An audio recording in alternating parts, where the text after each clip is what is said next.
dessas fraquezas, dessas superficialidades, feridas que não foram cicatrizadas. Mas que no passado... Gente, a gente está vivendo isso de uma forma muito alta nesses últimos tempos. Estava comentando com a V ontem, antes de ontem, né, na sexta, antes da oração. Não é? No castigo no passado, surra nos filhos, surra mesmo, cinta, varinha de correção. Castigo nunca matou ninguém. Nunca matou ninguém. Eu tenho 2 irmãos que não tiveram as mesmas correções que os mais velhos tiveram. Resultado, um não sei onde está, não encontramos ainda, e o outro continua, inconsequentemente, bebendo, bagunçando, destruindo a própria família, a própria vida. Inconsequente. Aqueles que tiveram o castigo, que tiveram o chicote no momento certo, a correção no momento certo, adquiriram consequências, entendimento de consequências. Então tem uma linha que para eles. Mas aqueles que se tornaram inconsequentes por falta de uma correção, por falta de um bom alinhamento, hoje vivem disparados, porque eles não reconhecem essa linha.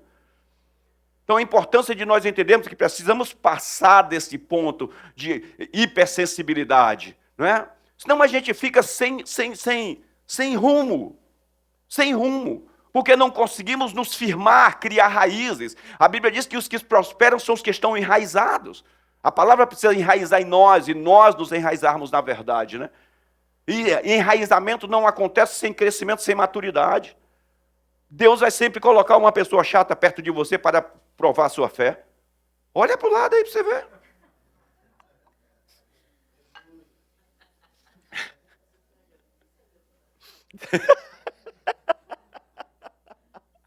Tira os olhos de mim. Mas é verdade, gente. Nós seremos experimentados pelas próprias pessoas que estão em volta da gente para nos fortalecer. Para nos fortalecer. Esse tem sido o tipo de família que está sendo formada, família sensível, família individual, onde as pessoas não querem ser tocadas, né? Está sendo formado nesses últimos tempos. Casamentos onde a insubmissão já está escrita no acordo pré-nupcial. Já está escrito a insubmissão, onde já assina meio que cada um por si, e na ideia é Deus por todos, mas não é, porque o casamento é construído numa submissão à Constituição, chamada casamento. Não se fala porque a mulher seja submissa em tudo ao marido, e não ao homem, ao marido. E não ao homem, vou repetir, ao marido. E não ao homem. E o homem ame a sua mulher.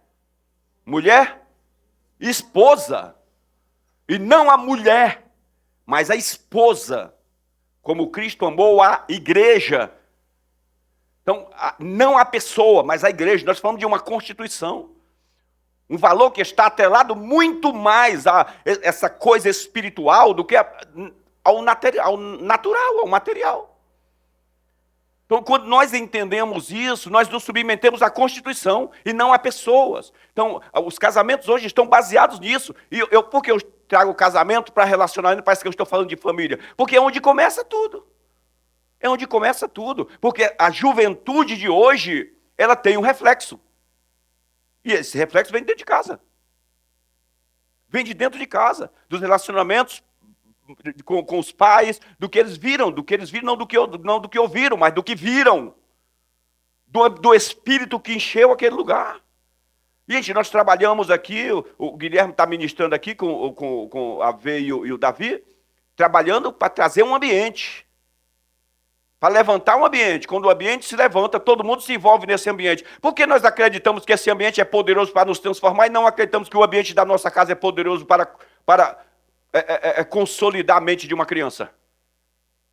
Porque às vezes nós pensamos assim, que se você entra num ambiente onde está negro, está ruim, está pesado, e você percebe que aquilo te traz depressão, quer te empurrar para baixo, assim mesmo é um ambiente dos nossos relacionamentos, do nosso dia a dia. Eis aí a importância de criarmos um ambiente mental todos os dias, espiritual e mental, todos os dias de alegria. Por isso que a Bíblia diz, alegrai-vos de vez em quando, amém?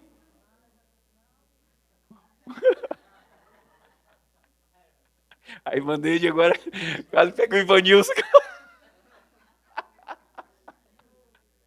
Segura ele, irmão Neide. Ele vai disparado.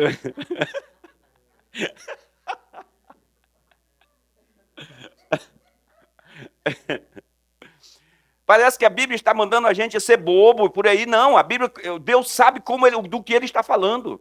Ele sabe da construção que Ele está falando, o que isso vai produzir para o nosso futuro, para o nosso dia a dia.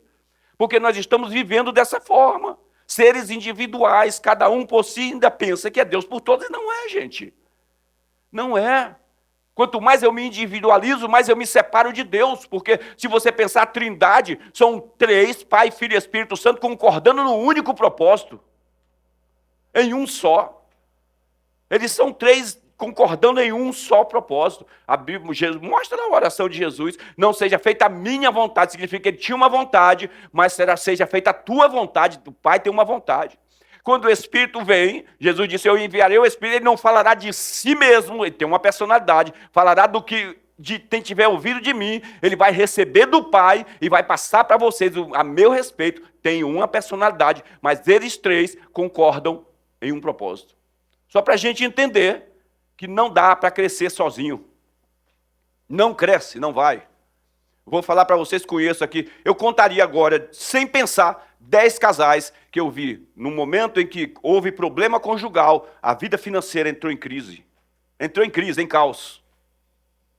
Contaria aqui, conto nos meus dedos, pelo menos 10. Entrou em crise conjugal, tudo em volta caiu. Tudo em volta. Problemas financeiros e problemas financeiros e problemas financeiros. Depois que o problema financeiro, o dinheiro cai, o nível, às vezes demora um pouquinho para cair, então vem um problema de saúde para levar o dinheiro. Tem que levar o dinheiro. Porque quando leva o dinheiro, o recurso que faz a manutenção, se instala o caos. E acabou. E eu acredito que vocês, agora falando assim, vocês devem conhecer uns 3 ou 4 que é o mesmo problema. Entrar na mesma crise, quando tenta viver sozinho, individualmente. Como está escrito, vocês, esposas, sujeitai aos vossos maridos como igreja. Dá uma olhada aí, ó. Só trouxe o texto para vocês entenderem. Como a igreja está sujeita a Cristo, e vós, maridos, amai as vossas esposas, assim como Cristo ama a igreja e deu a sua vida por ela. Então nós vemos 2 contextos aí, ou seja, 2 temas aí bem claros dentro disso, né? Amar como e dar a vida. 2 expressões, a presença da mensagem da cruz, que é a igreja gerada através da dor, e o amor manifesto pela entrega da vida. O amor só sai quando há entrega, quando há morte. Aí o amor brota de verdade, que não tem a ver com o que eu sinto, tem a ver com o meu compromisso. Amor é compromisso. Gente, amor não tem a ver com o que eu sinto. Amor não tem nada a ver com sentimento. O amor, o eros, que é um sentimento, que é o amor humano. Ou o outro amor, é o eros, o que mais? Hã? O ágape? Não, o ágape é o de Deus, mas tem mais aí uns tipos de amor. Filos, né? O filos. Esses amores podem ser emocionais, mas o ágape é uma decisão. É uma decisão, é um compromisso. Está conectado a ser leal, a ser fiel. Isso está conectado. Né? Eu decido. Cara, vai ter dia que você vai estar bem, vai ter dia que você não vai estar muito bem, tem problema, mas eu continuo te amando e estou aqui quando precisar.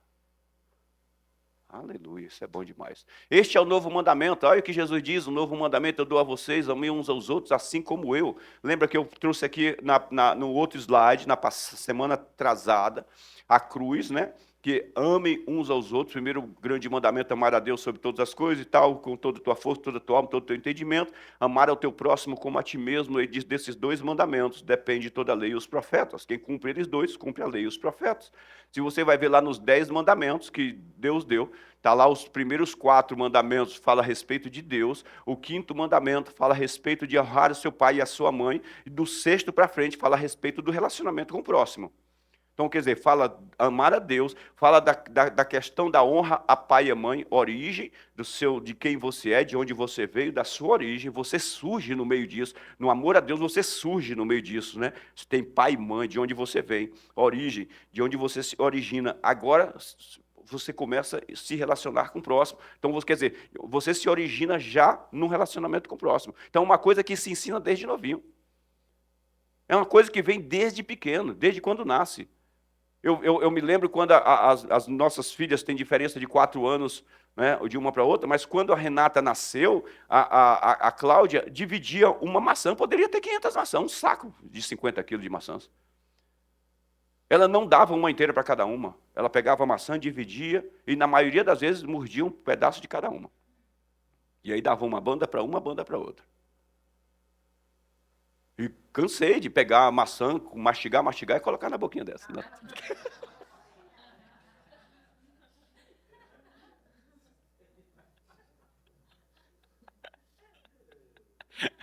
Aí é demais, né? O que isso construiu? Relacionamento, proximidade, comunhão entre elas. Nada de individualidade. Elas agora, entendendo isso, elas dividiam o brinquedo com os colegas. Elas dividiam o brinquedo com os colegas. Então isso começa de dentro para fora. Quando a gente compreende isso, a gente vai ver que é fonte, é da fonte. Jesus disse, assim como eu vos amei. Aí, agora, como eu vos amei, se eu não tiver passado pela cruz, se eu não tiver entendido esse relacionamento vertical e horizontal que a lei traz, e eu não estabeleço essa lei na minha carne, eu não vou conseguir viver a lei do Espírito. Se eu não estabeleço o mandamento da lei, que foi gravado em pedras, em pedras sem vida, eu não consigo entender o mandamento que está na, pedra na tábua do meu coração.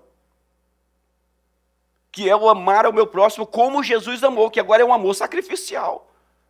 Mas até quando o meu amor vai ser expresso como um amor sacrificial? Porque o amor, o pastor, não me lembro o nome dele agora, ele diz que quando eu tenho que fazer força para amar o meu próximo, é porque eu ainda não estou na plenitude do amor.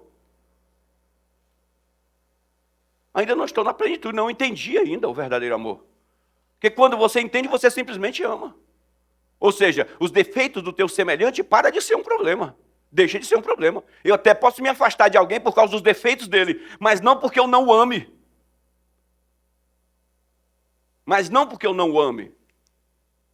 Então, quer dizer, os defeitos dele não serão motivo para eu amaldiçoá-lo, praguejar contra ele. Pode ser um motivo para eu me afastar dele. Porque acontece isso. Quando você vai pescar, que você tira o peixe da água, o peixe está se debatendo demais. Se você conhece o tipo de peixe, que é aquele que tem um ferrão, por exemplo, a traíra que tem um ferrão do lado, ela vai se debatendo e tem uns dentes muito afiados. Você deixa ela se debater, se afasta. Quando ela diminui ali, você vai lá e ou dá uma cacetada na cabeça dela, que você não deve fazer com o teu irmão.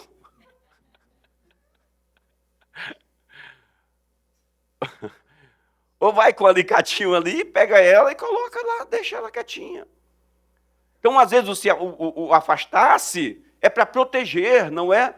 Mas não é porque eu não amo, porque você não joga o peixe de volta só porque tem um ferrão.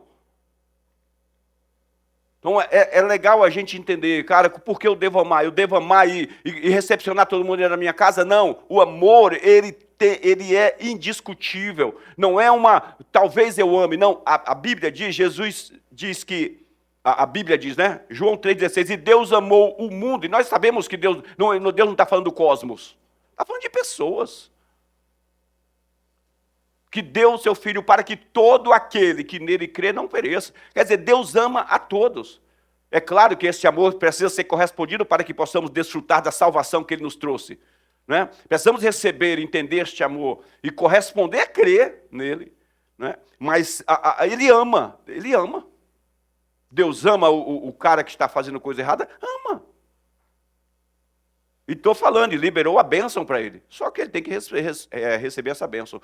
Com isso, todos saberão, dá uma olhada aí, olha. Quando vocês amarem como eu vos amei, todos saberão que vocês são meus discípulos, se vocês se amarem uns aos outros. Se vocês se amarem uns aos outros, todos saberão que vocês são meus discípulos. E aquele Paulo diz lá em Efésios, ele diz assim, eu acho que é em Efésios, se não for, é em outra passagem, mas ele diz assim, quem é que vai machucar a própria carne, falando do marido e da mulher, né? Antes a alimenta. Ele diz assim, o marido deve cuidar da esposa e a esposa do marido.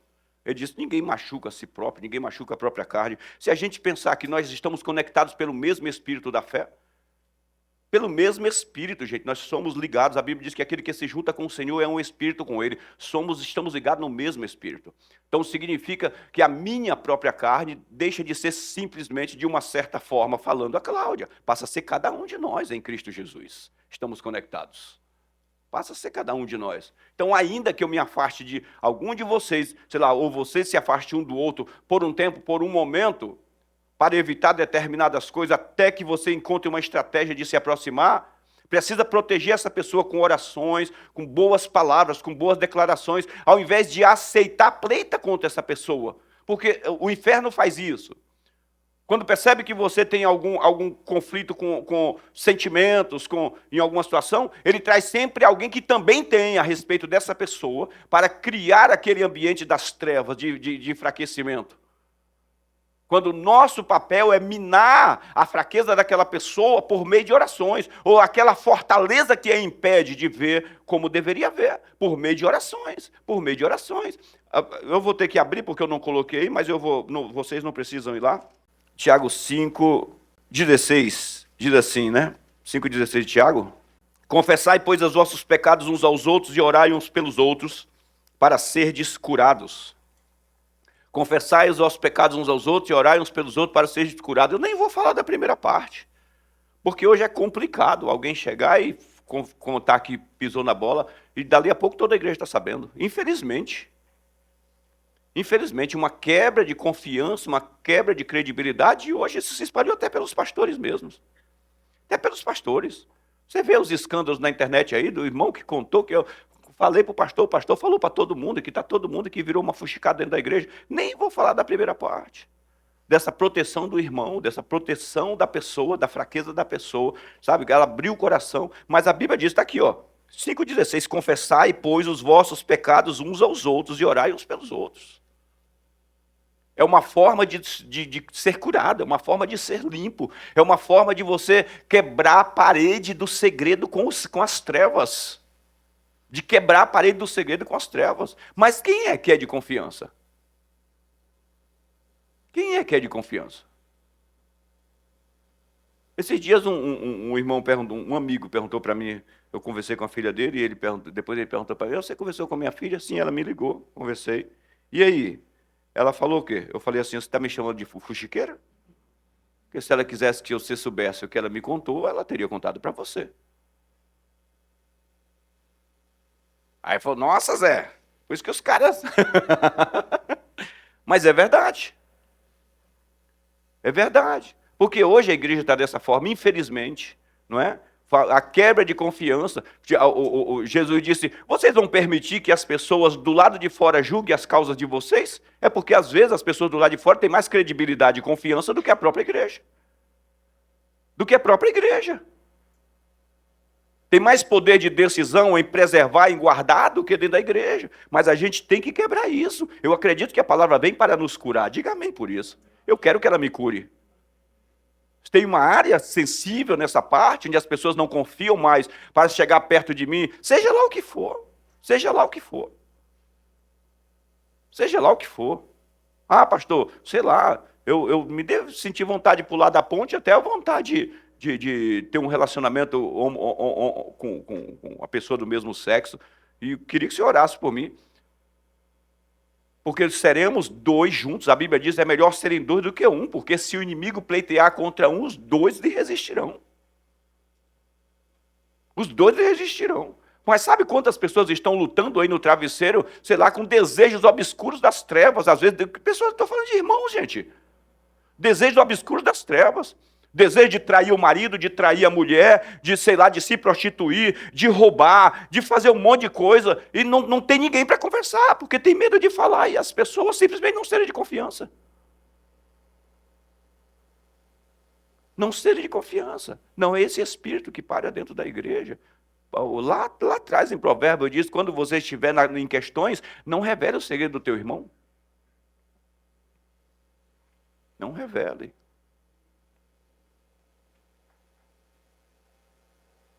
Vocês sabiam que a lei, como pastor, a lei me protege? Se alguém chegar aqui e confessar um crime, se eu quiser denunciar, eu denuncio. Se eu não quiser denunciar, eu não sou preso por não denunciar.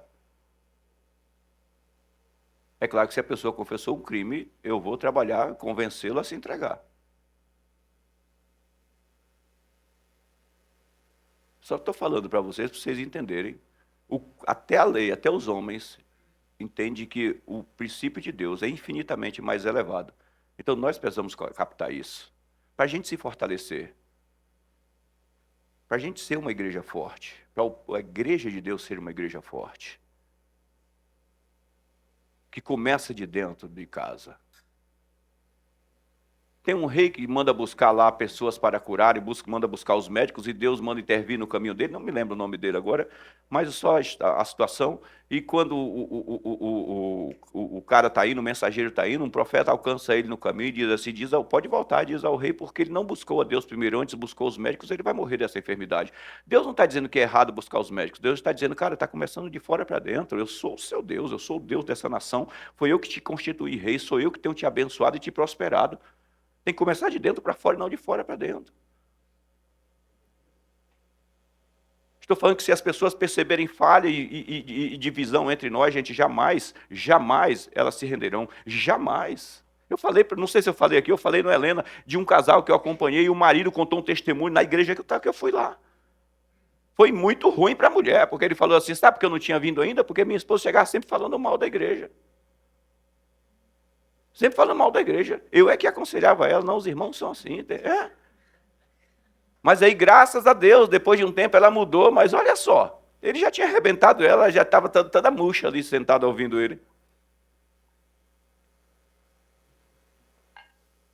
Você entendeu, gente? Jamais, gente. Se a tua igreja não for um lugar onde você, cara, você chega feliz em casa, você chega celebrando, você chega, cara, maravilhoso, Deus maravilhoso, sabe? Irmão, foi abençoado, irmão. Mas assim, nas minhas orações eu declaro, Senhor, porque a Cris conseguiu e eu não consegui? O que ela tem melhor do que eu? Pensa aí. Jesus. Amar o nosso próximo como a nós mesmos ficou para trás. A configuração do amor muda após a morte na cruz. Para alguém dar a vida por outro, não é possível sem considerá-lo superior a si mesmo. Não dá. Não é possível, sem considerá-lo superior a si mesmo, porque qualquer um aqui, talvez todos nós sejamos capazes de saltar na frente de um trem ou de uma bala por causa de um filho nosso, porque o consideramos superior a nós. Nós os amamos tanto que colocamos ele acima da gente. Mas será que alguém é capaz de saltar na frente de uma bala pelo irmão? Jesus disse, pode ser que alguém decida morrer pelo bom. Pode ser que alguém decida. Nada façais por contenda, por vanglória, por glória própria. Vanglória é glória própria, glória que passageira, momentânea. Mas faça por humildade. Cada um considere os outros superiores a si mesmo. Não faça por vanglória, só para receber um tapinha nas costas, só para receber um parabéns. Mas porque isso passa. A mesma pessoa que às vezes te parabeniza e se alegra com você, amanhã pode ser a pessoa da intriga. Ele disse, não faça isso por vanglória, por uma glória momentânea e passageira, por um pequeno elogio, para que você apareça no Facebook. Não faça e faça tá aqui, gente, estou aqui, passei aqui e vim na casa do irmão trazer uma cesta básica. Não sei se vocês viram um videozinho dos orientais lá, que o cara vai tirar foto, aí o cara entra, se arruma e volta. Vamos fazer assim, começar a fazer dessa forma. Se você quer elogio, espera aí. Não atente cada um para o que é propriamente seu, mas cada qual também para o que é dos outros. Desconecte daqui da sua glória, se desconecte do do que você acha que você tem que merecer, do que você tem que ter, e comece a valorizar mais o próximo. A gente começa a compreender um pouco e, sabe, desenvolver coisas que a gente ainda não tinha dentro, né? De sorte que haja em vocês o mesmo sentimento que houve também em Cristo Jesus, não é? Que se esvaziou a si mesmo. Eu fiz aí no final dessa passagem, por isso que eu coloquei ela aqui, né? Que esvaziou-se a si mesmo, tomando a forma de servo, e humilhou-se a si mesmo, sendo obediente até a morte de cruz. Esvaziou-se a si mesmo, esvaziou-se, fala de abrir mão da sua glória, abrir mão do que ele era. A gente não tem que abrir mão do que a gente era, do que a gente pensa que é. Mas ele abriu mão de quem ele era rei, era senhor, era Deus, esvaziou-se e humilhou-se a si mesmo, sendo obediente até a morte de cruz. Por isso Deus o exaltou soberanamente e lhe deu um nome, que está acima de todo nome, para que ao nome de Jesus se dobre todo o joelho. Agora eu fiz aqui uma mudança aqui, no verso 10, o texto sobre Jesus para lá, que coloquei falando sobre você, para que ao nome de, coloque seu nome ali, ó. Tendo o mesmo sentimento que houve também em Cristo Jesus, amando ao próximo, esvaziando-se a si mesmo, cuidando uns dos outros, ao nome de, sei lá, do Adailton, se dobre todo tipo de demônio, de enfermidade, seja removido toda dificuldade ao comando da minha voz. E assim toda língua confessa que Jesus Cristo é o Senhor, porque vê as obras dele através da minha vida. Às vezes eu quero que os demônios se dobrem, que as enfermidades vão embora, que a confusão saia dentro da minha casa, mas eu não me revisto do sentimento que houve em Cristo Jesus. Estou sempre permitindo que em nome de pessoas sejam falados mal dentro da minha casa, estou sempre falando mal, estou sempre em discussão, estou sempre julgando as pessoas, estou sempre. E aí, eu quero que demônios, enfermidades e dificuldades desapareçam. Não vai. Jesus disse isso lá em Marcos 11. Ele disse assim, enquanto você estiver orando para a montanha sair da tua frente, vai ver se tem alguma coisa com o teu próximo. Não é? Chegando Davi, fala aí da história de Davi, que quando ele foi numa batalha, 200 homens ficaram para trás porque cansaram e foram 400 com ele, venceram os inimigos na volta. Os 400 homens, estou resumindo, os 400 homens pegaram despojos, não vamos dividir com os 200, porque os caras não foram para a batalha. Mas Davi não aceitou. Ele disse, não, somos uma equipe. Eles não foram porque não quiseram, porque não conseguiram. Eles não conseguiram. Né? Então, eu vou passar aqui para você. Pegar aí, ó. Semelhante a Davi, todos nós teremos que lidar com pensamentos de individualidade. Esse combate que Davi teve com os soldados, os 400 que não queriam dividir os despojos, nós temos aqui dentro.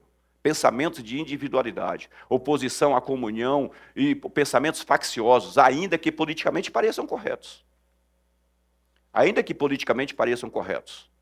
Nessa passagem aí, Davi, além de dividir os despojos com todos os 600 homens, mesmo os 200 que ficaram, ele ainda pega da parte dele e manda e distribui, manda para cada homem que cuidou dele, sacerdotes e amigos, por onde ele passou enquanto ele estava fugindo de Saul, onde ele foi hospedado, ele pegou mensageiros e saiu enviando, e você vai ver lá uma lista enorme de pessoas que ele dividiu os despojos. O resultado é que no final da vida desse cara, ele pôde dizer assim, olha, do que eu separei para a casa do meu Deus está aqui, mas do meu tesouro particular tem mais isso. O cara só crescia, só expandia, porque ele não se limitava a um pensamento de eu por mim, para eu por eu. Levando cativo todo o pensamento à obediência de Cristo e estando prontos para punir toda a desobediência, uma vez que for completada a vossa submissão.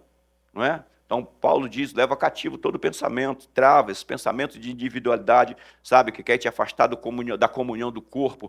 Essa batalha, nós precisamos vencer, gente. Temos que vencer ela, temos que vencer.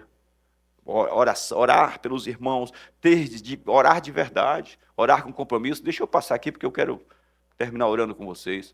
É um posicionamento que eu tomo, e não Deus, de submeter a minha vontade a Ele, até experimentar a cura dos meus sentimentos. Não é Deus que toma, Ele já deu a ordem, Ele já disse, cara, faça assim, funciona assim. Sou eu que decido submeter os meus pensamentos, as minhas vontades. E vou falar para você, se você estiver carregado do Espírito, estiver cheio do Espírito, você não vai ter problema com isso. De verdade, gente.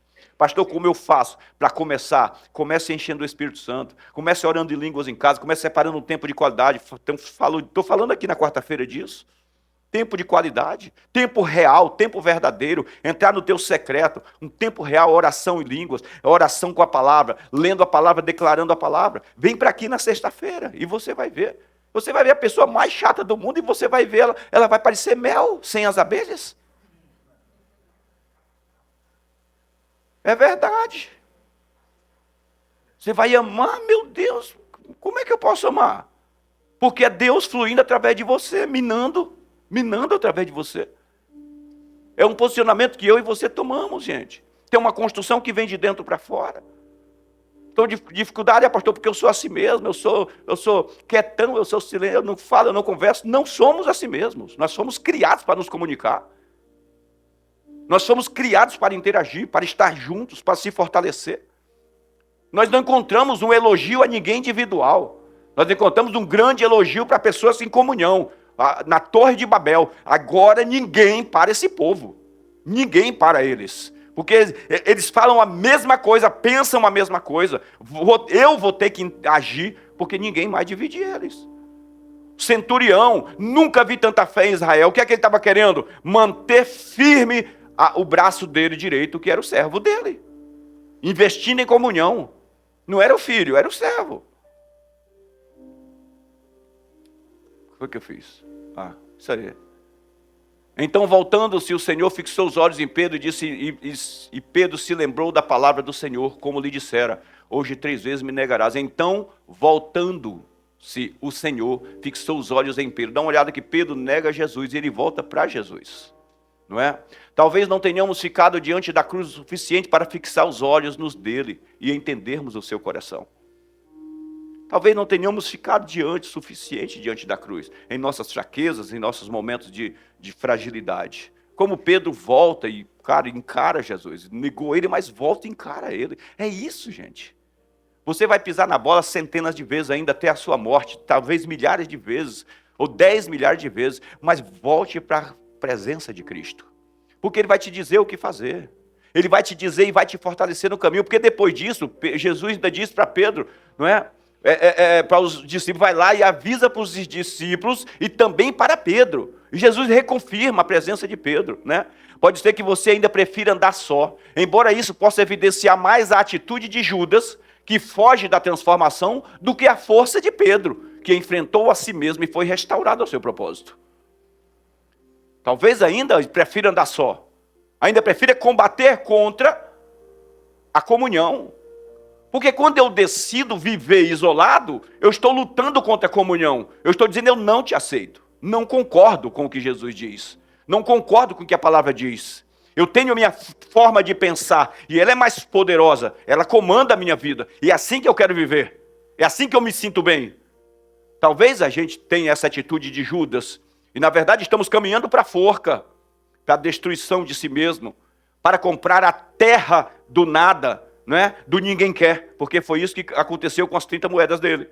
Comprou a terra do ninguém quer, chamado campo do inferno, né? Buscar o seu próprio desejo, busca o seu próprio desejo, aquele que se isola e se insurge contra a sabedoria. Torna-se um adversário da sabedoria, construindo um legado nos relacionamentos. Fique de pé, em nome de Jesus.